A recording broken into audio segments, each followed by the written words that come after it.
नमस्कार साथियों, मैं तुल भारत और हम आज इकाई 15 क्लासिकी उदारवाद के बारे में पढ़ेंगे। तो क्लासिकी उदारवाद पढ़ने से पहले हमें उदारवाद के बारे में पता होना चाहिए कि उदारवाद क्या है। उसके बारे में ही हम क्लासिकी उदारवाद के बारे में बात कर सकते हैं। तो हमें हमारा बेसिक क्लियर होना चाहिए और ये एक तरीके से एक बिगिनर क्लास है जिसमें जो लोगों को उदारवाद के बारे में नहीं पता है तो सबसे सरल मैं आपको बता देता हूँ कि सबसे सरल जो मटेरियल है पॉलिटिकल साइंस वर्ल्ड, जो हमारा पीएस वर्ल्ड है जिसपे ये हमारा चैनल पे अपलोड है। तो मैं आपको बताता हूँ कि पॉलिटिकल साइंस के अंदर जो सबसे सरल और अच्छा मटेरियल है वो इग्नू का माना जाता है। जो बच्चे दिल्ली यूनिवर्सिटी में पढ़ते हैं या कहीं और पढ़ते हैं, किसी भी विश्वविद्यालय में पढ़ते हैं, जिनका बीए ऑनर्स है पॉलिटिकल साइंस से या बीए कर रहे हैं और उसमें पॉलिटिकल साइंस सब्जेक्ट है या एमए के अंदर एडमिशन लिया है, पॉलिटिकल साइंस कर रहे हैं, उससे एमए पॉलिटिकल साइंस कर रहे हैं, और तो उनके लिए ये बहुत ही अच्छी बुक मानी जाती है। इवन जो एक किताब है ये Indira Gandhi national open university जो इग्नू है उसकी MPS 01 राजनीतिक सिद्धांत, उसकी पहली जो किताब है MPS 01 उसी की एक किताब है और उसकी यूनिट 15 हम लोग आज करेंगे। तो हमें कोई भी जब भी हम कोई भी विचारधारा को, सिद्धांत को जब हम पढ़ते हैं तो हमें उसकी थोड़ी सी पृष्ठभूमि के बारे में जानना बहुत महत्वपूर्ण हो जाता है। अगर हम उसके बारे में नहीं जानते हैं तो कहीं ना कहीं हमें बहुत सारी चीज़ों की दिक्कत हो सकती है। हम उसके बेसिक चीज़ को नहीं समझ पाते हैं। तो हम बिना समय व्यर्थ करे शुरू करते हैं। अगर आपको वीडियो अच्छी लगे तो चैनल को सब्सक्राइब आप ज़रूर कर दीजिएगा। ये आपके लिए ही एक बहुत अच्छी वीडियो आने वाली है और हम शुरू करते हैं। तो सिंपल लैंग्वेज में हम समझेंगे कि क्या है ये चीज़। तो सबसे पहले हम बात करेंगे उदारवाद, जो प्रस्तावना की बात है जिसमें हम उदारवाद को थोड़ा समझेंगे। तो उदारवाद वर्तमान पश्चिमी संसार के प्रबल विचारधारा है। तो अभी जो जिसको हम वेस्टर्न वर्ल्ड कहते हैं, जिसमें यूरोप है, अमेरिका है, क्योंकि हमारा जो कॉन्टिनेंट है और हम सब अपने आप को ईस्ट कहते हैं ना, पूर्वी संसार है हमारा, तो ये जो ईस्ट वर्ल्ड है। और जो वेस्टर्न वर्ल्ड है जिसमें यूरोप और USA अमेरिका के जो देश आते हैं, ये सब है। तो आपको ये थोड़ा सा याद रखना है क्योंकि हम लोग शुरुआत कर रहे हैं, इसलिए हम लोग इस तरीके से बात कर रहे हैं। जिसमें इंग्लैंड, पश्चिमी यूरोप तथा अमेरिका का गत 300 वर्षों का इतिहास उदारवादी चिंतन के उदय तथा विकास के साथ जुड़ा है। उदारवाद उस विचार तथा वातावरण की उपज है जो यूरोप में पुनर्जागरण तथा धर्म सुधार के समय पनप रहा था। तो आपको ये समझ में आया कि उदारवाद जो है वह अराउंड 300 वर्ष का इसका इतिहास है और ये जब उपजा, मतलब जब इसका उदय हुआ उदारवाद का, उस समय ये यूरोप में पुनर्जागरण और धर्म सुधार का समय था। तो आज से 300 वर्ष पहले की बात हो रही है। तो उस समय यूरोप में पुनर्जागरण हो रहा था, है ना, आपको पता है। तो आप लोगों ने ये अपने हिस्ट्री में पढ़ा भी होगा। एक विचारधारा तथा जीवन की एक शैली के रूप में उदारवाद उभरते मध्य वर्ग, जो बाद में पूंजीवादी वर्ग के नाम से प्रसिद्ध हुआ। ठीक है, तो अभी आपको समझ में आया कि उस समय जो उभरता हुआ मध्य वर्ग था वही बाद में पूंजीवाद हुआ, के आर्थिक, सामाजिक व राजनीतिक आकांक्षाओं को दर्शाता है।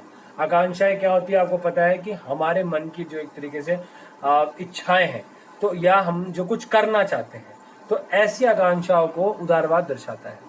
16वीं तथा 17वीं शताब्दी के दौरान, अब आपको पता होना चाहिए कि 16वीं शताब्दी और 17वीं शताब्दी क्या है।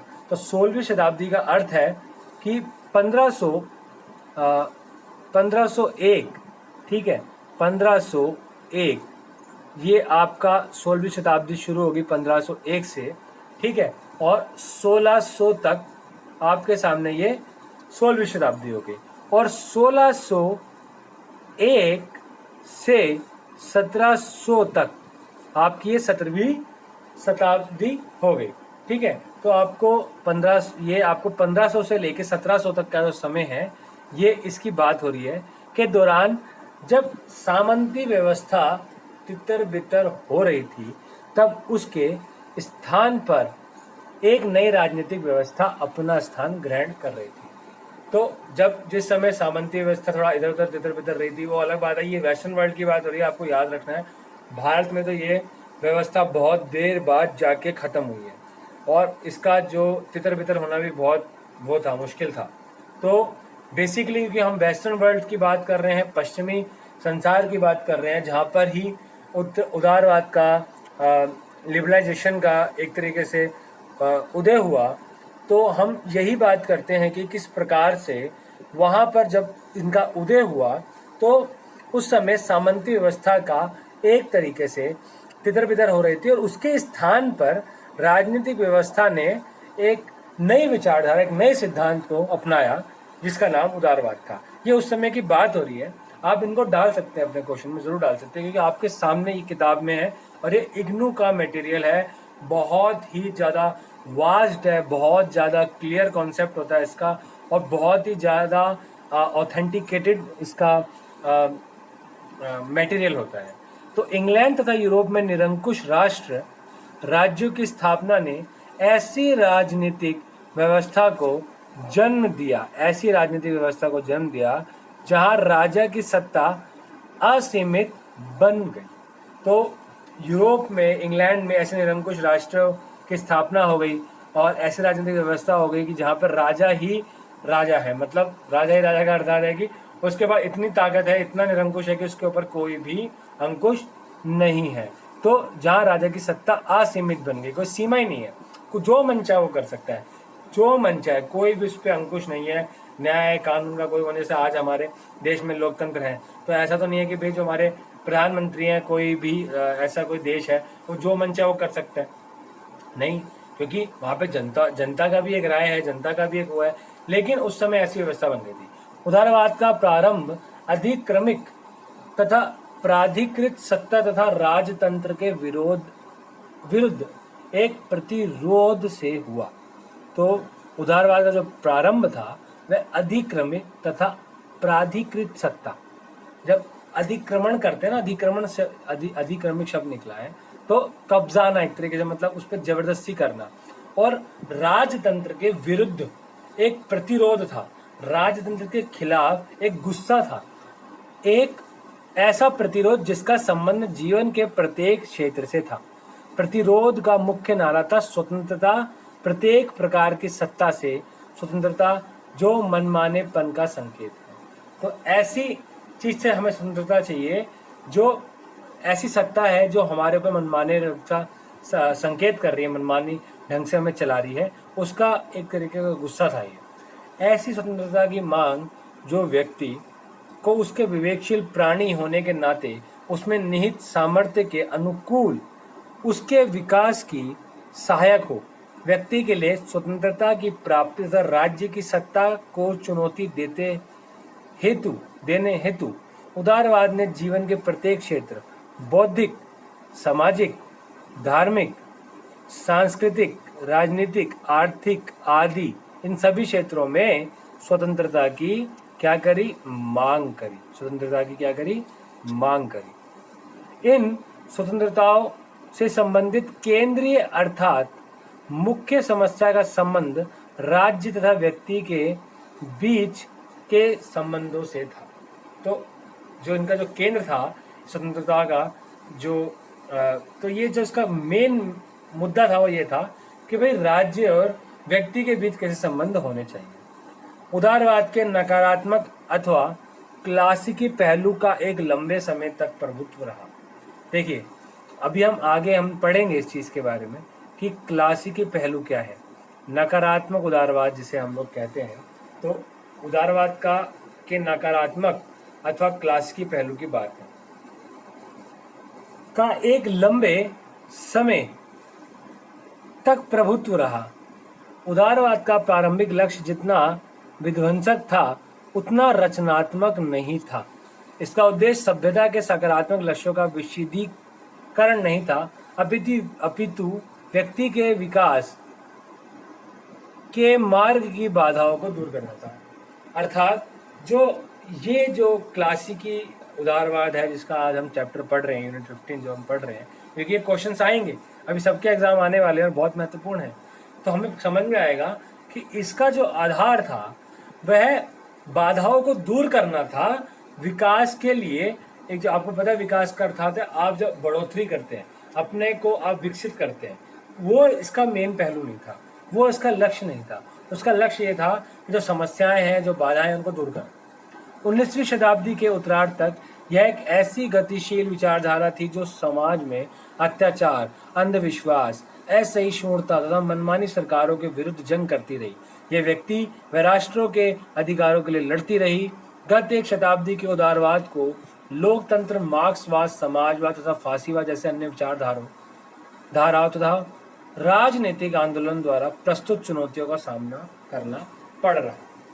तो ये जो अभी गया कि गत एक शताब्दी मतलब जो पीछे की जो एक शताब्दी गई है, में उदारवाद को लोकतंत्र से, मार्क्सवाद से, समाजवाद और फांसीवाद जैसी विचारधाराओं का क्या करना पड़ रहा है, एक तरीके से उनको सामना करना पड़ रहा है, क्योंकि एक और विचारधारा सामने आ गई।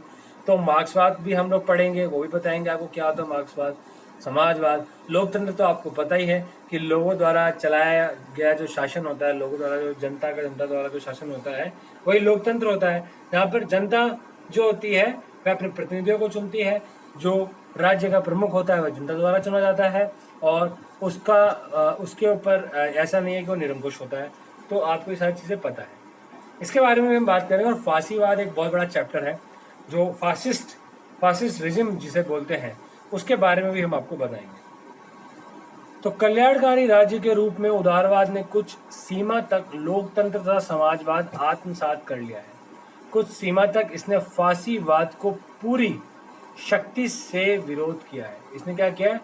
फांसीवाद का पूरी शक्ति से किसने किया है? विरोध किया है, शक्ति से विरोध किया है, परंतु मार्क्सवाद पर काबू नहीं कर पाया।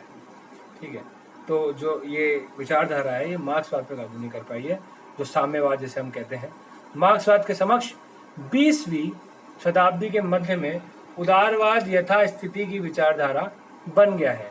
बचावकारिता, रूढ़िवादी क्रांतिकारिता विपरीत तथा वर्तमान मौलिक व क्रांतिकारी आंदोलनों के सामान्यता प्रतिकूल अथवा ऐसे आंदोलन से अलग थलग फिर भी सोवियत संघ, पूर्वी यूरोपीय देशों में समाजवादी प्रतिमान के पतन तथा समाजवादी विचारधारा के लुप्त होने से क्लासिकी उदारवाद अपने नए रूप अर्थात स्वतंत्रतावाद रूप में समकालीन संसार की पुनः एक प्रभावशाली विचारधारा बन गई है। तो अभी यहाँ पे जो हमें पता लगा कि 20वीं शताब्दी में के मध्य में उदारवाद जो है वो एक विचारधारा बना रहा है जैसा पहले था। बचावकारी और रूढ़िवादी क्रांतिकारिता मतलब बचाव के लिए, और जो क्रांतिकारी जो मतलब विचारधारा थे उसके उल्टा वर्तमान में ये मौलिक व क्रांतिकारी आंदोलन के सामान्यता उसके प्रतिकूल, ठीक है, उल्टा अथवा ऐसे आंदोलन से बिल्कुल अलग है। अब बिल्कुल वैसा नहीं है जैसा ये पहले था। और सोवियत संघ में या पूर्वी यूरोपीय देशों में समाजवादी प्रतिमान के पतन, मतलब आपको पता है कि ये जो सोवियत संघ का जो विघटन हुआ या पूर्वी देशों में जो समाजवाद का जो पतन हो रहा है तथा समाजवादी विचारवादा के लुप्त होने से, मतलब जब एक विचारधारा समाप्त होती है, जैसे भारत के अंदर आपको पता है कि भारत उपनिवेश था, तो उपनिवेश खत्म हुआ तो लोकतंत्र आ गया। तो जब धीरे धीरे किसी एक विचारधारा का अंत होता है तो दूसरी विचारधारा ऑटोमेटिकली वहां पर उसका विकास होने लग जाता है। तो उन समाजवादी विचारधाराओं के लुप्त होने से क्लासिकी उदारवाद अपने एक नए रूप में आ गया है, ठीक है, जिसको आप नए रूप अर्थात स्वतंत्रतावाद रूप में समकालीन संसार के एक प्रभावशाली विचारधारा बन गई है, जो इसमें बोला गया, जो हम चीज बता रहे हैं। तो अब उदारवाद क्या है? उदारवाद बहुत महत्वपूर्ण आपके सामने आ गया है। और उदारवाद एक अति गतिशील व लचीली संकल्पना है, अर्थात इतनी गतिशील है, बहुत तेज है, मतलब जब वो फैलती है तो उसकी बहुत तेज गति है, और लचीली है। लचीली का अर्थात है कि उसमें फेरबदल करना आसान है, ठीक है, और वह स्थितियों के अनुसार उसमें तोड़ मरोड़ भी की जा सकती है, तो उसको एक लचीली संकल्पना कहते हैं। और इस कारण इसकी कोई निश्चित परिभाषा करना कठिन है। अब ये भी आपको समझ में आ गया कि इसकी कोई एक निश्चित परिभाषा करना भी it is not possible because of ये बहुत ज़्यादा फ्लेक्सिबल है और बहुत ही ज़्यादा इसकी स्पीड है, मतलब जो इस बहुत ही स्पीड से ये फैलती है। ठीक है, आरंभ से ही इसमें निरंतर परिवर्तन आ रहा है, जैसा अभी मैंने आपको बताया कि निरंतर परिवर्तन आता रहता है क्योंकि गतिशील है और लचीली संकल्पना है।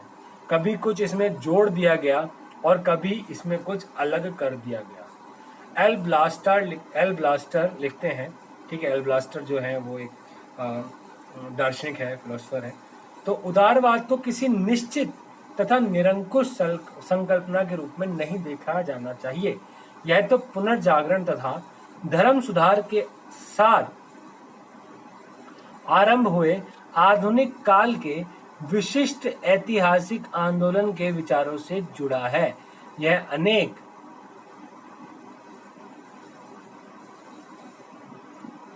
मैं इसको थोड़ा सा इसी सेट मोड पे करता हूँ ताकि आप लोगों को दिक्कत ना हो, और आप लोग वीडियो को 360p पे देखिएगा तभी आपको अच्छे से दिखेगी।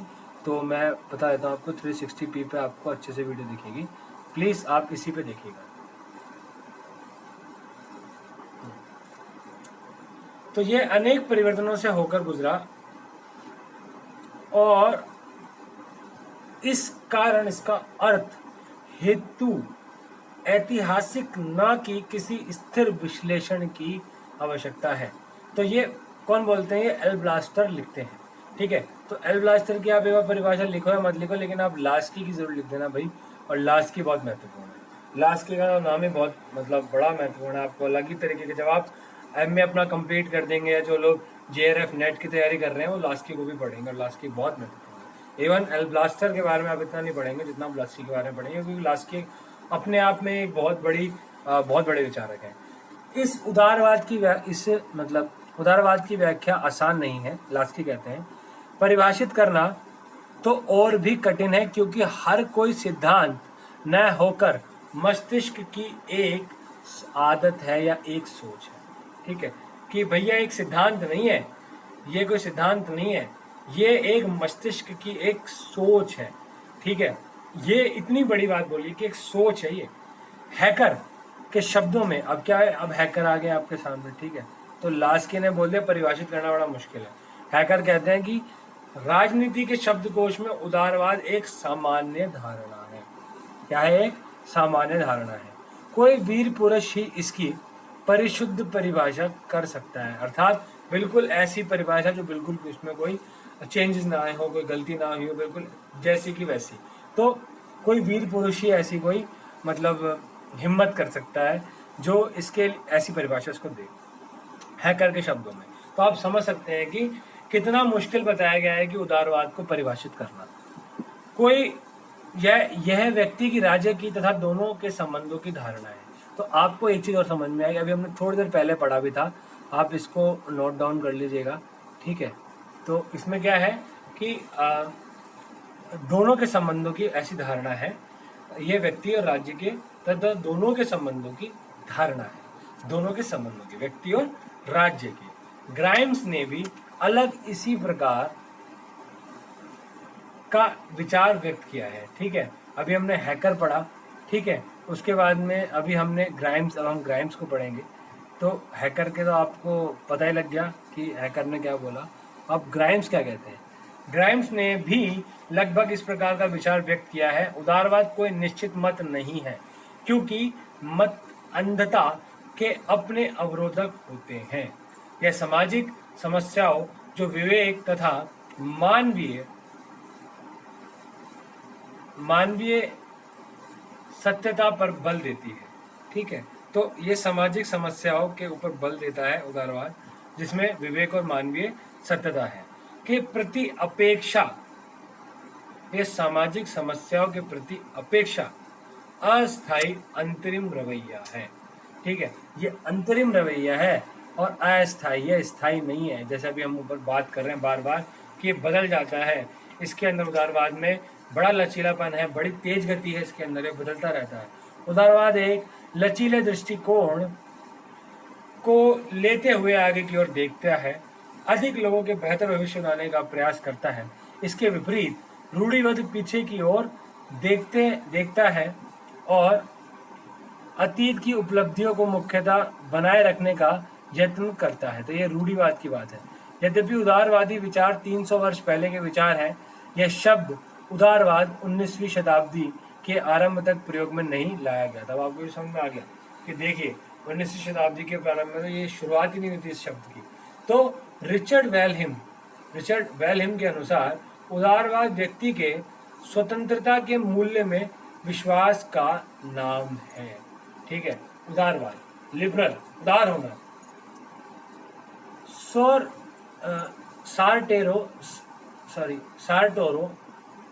सार्टोरो के अनुसार साधारण व सरल रूप में उदारवाद व्यक्तिक स्वतंत्रता, न्यायिक सुरक्षा तथा संवैधानिक राज्य का सिद्धांत एवं व्यवहार है।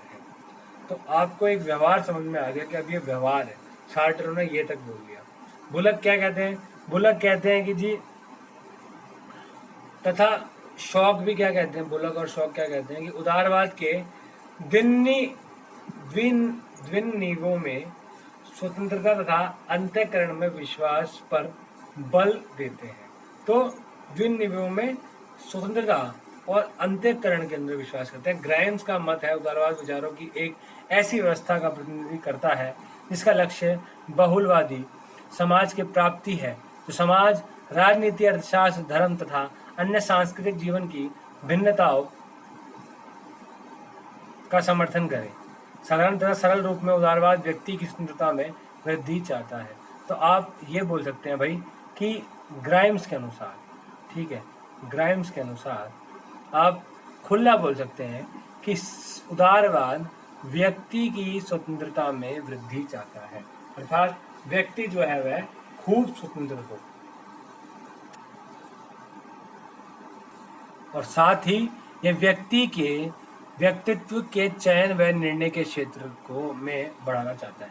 लास्की लिखते हैं, दोबारा लास्की की बात हो रही है कि उदारवाद के विचार में स्वतंत्रता का भाव निहित है। भाई तो आपको एक चीज समझ में आ रही है कि उदारवाद और स्वतंत्रता, राज्य और व्यक्ति के बीच के संबंध, ऐसी चीज उदारवाद जो परिभाषित करना मुश्किल है क्योंकि इसमें निरंतर परिवर्तन होते रहते हैं और बहुत सारी चीजें आपको समझ में आ रही है। तो मेन मुख्य 3 चीजें तो मैंने आपको बताई दी है और यही अगर आप इतना भी अगर आप समझ पा रहे हो तो आपको समझ आएगा। आप बोल सकते हैं कि लास्की के अनुसार उदारवाद के विचार में स्वतंत्रता का भाव निहित है, यह भाव विवश भी कर सकता है। इस कारण उदारवाद सहनशीलता की मांग करता है, विशेष रूप से उन विचारों व प्रवृत्तियों के प्रति जिन्हें खतरनाक समझा जाता है परंतु जो मानवीय गुणों को दर्शाते हैं। ठीक है, तो आप इस चीज को समझ पा रहे होंगे कि उदारवाद की जो परिभाषा है कितनी फैली हुई है और कितना जटिल है क्योंकि ये निरंतर परिवर्तनशील है। हेलोवेल ने उदारवाद को परिभाषित करते हुए कहा है कि उदारवाद जीवन के प्रत्येक क्षेत्र, बौद्धिक, सामाजिक, धार्मिक, राजनीतिक तथा आर्थिक में स्वतंत्रता की मांग का मूर्त रूप है। बौद्धिक स्वतंत्रता, सामाजिक स्वतंत्रता, धार्मिक, राजनीतिक, आर्थिक स्वतंत्रता की मांग का एक मूर्त रूप है। अर्थात जो उदारवादी होगा वह इन सब चीजों के अंदर स्वतंत्रता की मांग करेगा। तो ये हेलोवेल कहते हैं स्वतंत्रता बहुत ज्यादा, उदारवादियों के लिए स्वतंत्रता बहुत महत्वपूर्ण है, चाहे वह बौद्धिक है, सामाजिक है, धार्मिक है, राजनीतिक है, आर्थिक। तो उदारवादी व्यवस्था है वो लेकिन इसमें आप देखो आर्थिक उदारवाद के कारण ही ये पूंजीवाद का एक तरीके से पूंजीवाद में परिवर्तित हो जाता है। क्योंकि भैया आर्थिक स्वतंत्रता चाहिए तो आपकी आर्थिक स्वतंत्रता है कि आप जो मन चाहे वो करो, जितना पैसा कमाना उतना कमाओ, आपको कोई भी वो नहीं है, सरकार की तरफ से आपको कोई जिम्मेवारी नहीं है। तो इसलिए पूंजीवाद जो है वह उदारवादी ज्यादा है। इसलिए हमने वेस्टर्न वर्ल्ड की बात जब करी आप देखोगे तो वेस्टर्न वर्ल्ड जो सारा ना वो सारा का सारा पूंजीवादी है।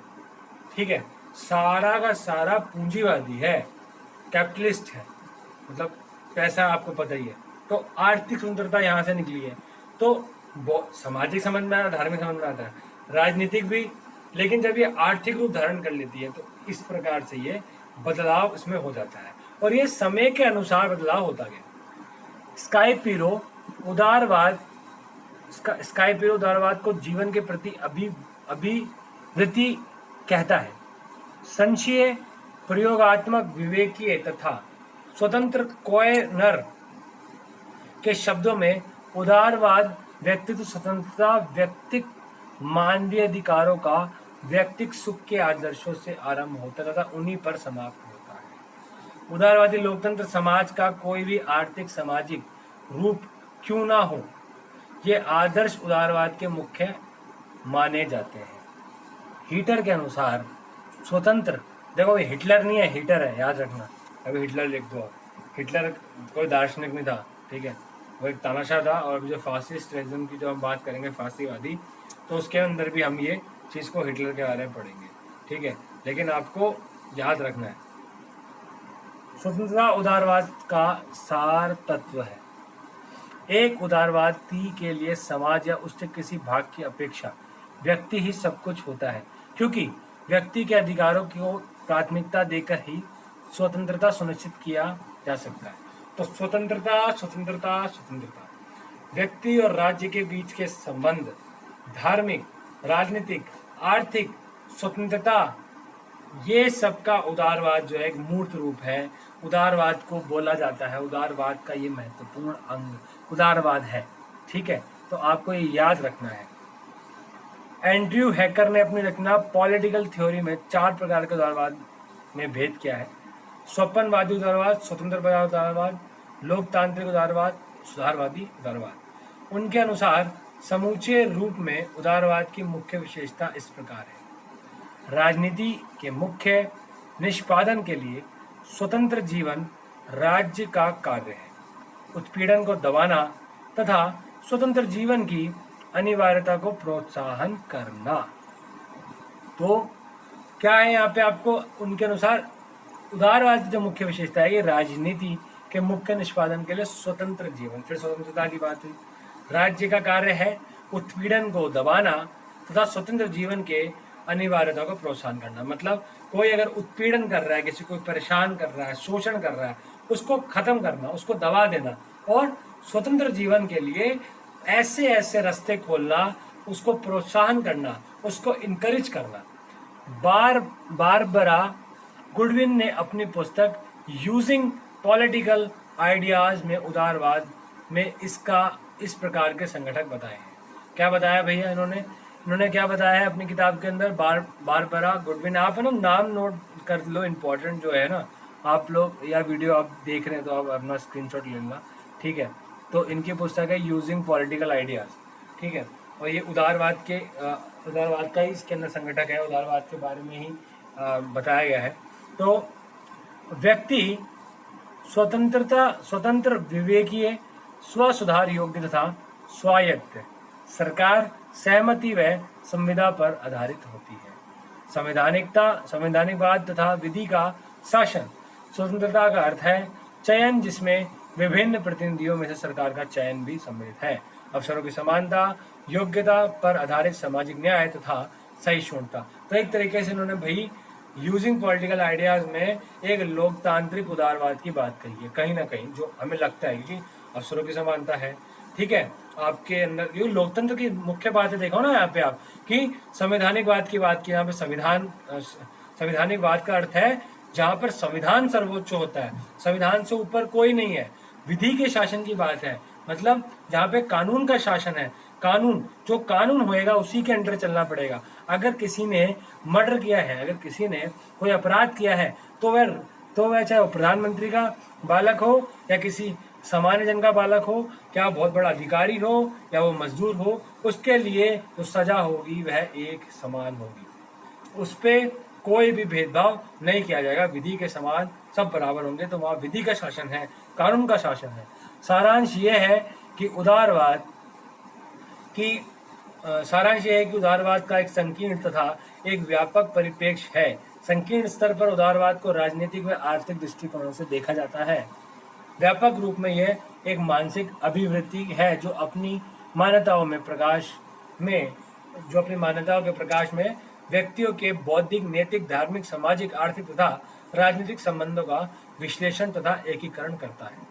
सामाजिक स्तर पर उदारवाद पंथ निरपेक्षता तथा धर्म एवं नैतिकता के संबंध में स्वतंत्रता का पक्ष भी लेता है। देखिए भाई, समाज देखो अलग अलग स्तर पर बात आ गई है, ठीक है। तो उदारवाद को जब हम राजनीतिक और आर्थिक दृष्टिकोण से भी देखा जाता है, और व्यापक रूप से जब हम इसको देखते हैं तो एक मानसिक अभिवृद्धि के रूप में देखते हैं। नैतिक, धार्मिक, सामाजिक, आर्थिक तथा राजनीतिक संबंधों का विश्लेषण तथा एकीकरण भी करता है उदारवाद। सामाजिक स्तर पर मैंने अभी को बताया कि धर्म, धार्मिक और पंथ निरपेक्षता के स्वतंत्रता की बात भी करता है, पक्ष लेता है उसका। और ये स्वतंत्र व्यक्ति के चेतन तथा अपने व्यक्ति के स्व अभिव्यक्ति एवं उसके अप्रतिबंधित विकास पर बल देता है। मतलब व्यक्ति के स्वतंत्र चेतन पर और उसके अप्रतिबंधित मतलब बिना रुके विकास पर जोर देता है उदारवाद व्यक्ति के। अभी व्यक्ति की बात हो रही है, आप याद रखना, समाज की बात नहीं हो रही है, ठीक है। अभी हम अन्य आयाम भी पढ़ेंगे, तो आपको हमेशा समाज की बात, इस उदारवाद में हमेशा व्यक्ति की बात करना, ठीक है। व्यक्ति के विकास, व्यक्ति की स्वतंत्रता, मुख्यतः इसके बारे में राज्य और व्यक्ति के बीच के संबंध की बात हो रही है, ठीक है, कि ऐसी स्वतंत्रता मिले जिससे व्यक्ति का विकास हो। अभी समाज की बात नहीं हो रही, तो आपको व्यक्ति लिखना है हमेशा, ठीक है। आपको पॉलिटिकल चीजों में ये चीज याद रखना है, व्यक्ति एकमात्र व्यक्ति होता है, समाज पूरे बहुत सारे व्यक्तियों का क्या है, समूह है ना।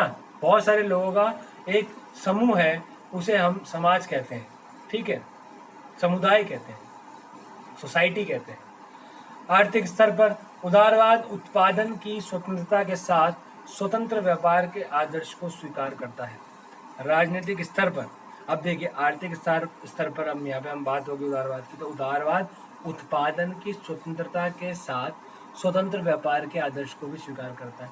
अर्थात भैया आप उत्पादन तो करो ही स्वतंत्र रूप से, साथ में व्यापार भी करो, तो ये एक उसकी आदर्शता को स्वीकार करता है।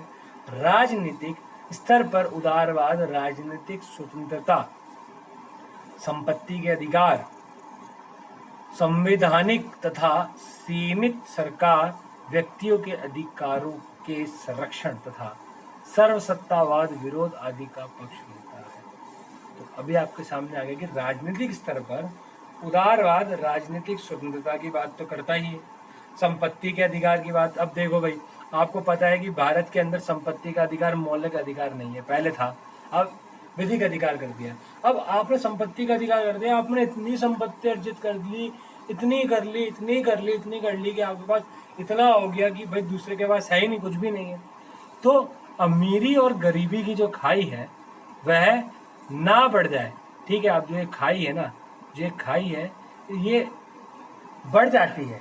उदारवादी व्यवस्था में कहीं ना कहीं संपत्ति का अधिकार है तो बहुत ज़्यादा बढ़ जाती है। आर्थिक स्वतंत्रता जो है ना, ये बहुत ज़्यादा एक तरीके से समाज के अंदर भेदभाव आ जाता है। कोई अमीर है तो इतना अमीर है कि भैया अत्यंत अमीर है, और कोई गरीब है तो बहुत ही ज़्यादा गरीब है। तो ऐसी कोई व्यवस्था नहीं। अब देखो आप चीज़ें देखो, आप देखेंगे कि किस प्रकार से इनकम टैक्स के अंदर आप देखेंगे तो जिसकी सैलरी ज़्यादा होती है उसके टैक्सेशन का क्या रेट होता है, और जिनकी कम होती है उनका टैक्सेशन का रेट क्या होता है। आप देखना अर्थशास्त्र में आप लोग पढ़ोगे कि जो ज़्यादा कमा रहे हैं ज़्यादा टैक्स दो, जो कम कमा रहे हैं उनको कम टैक्स दो, उनको बचेगा क्या। अगर आपकी कोई 1,000 रुपये कमा रहा है, उससे ही 30% ले लो कि टैक्स, तो उसके बाद 700 रुपये बचे, वो क्या खाएगा। लेकिन उनके लिए जो टैक्स है उसकी जो स्लैब है वो कम है।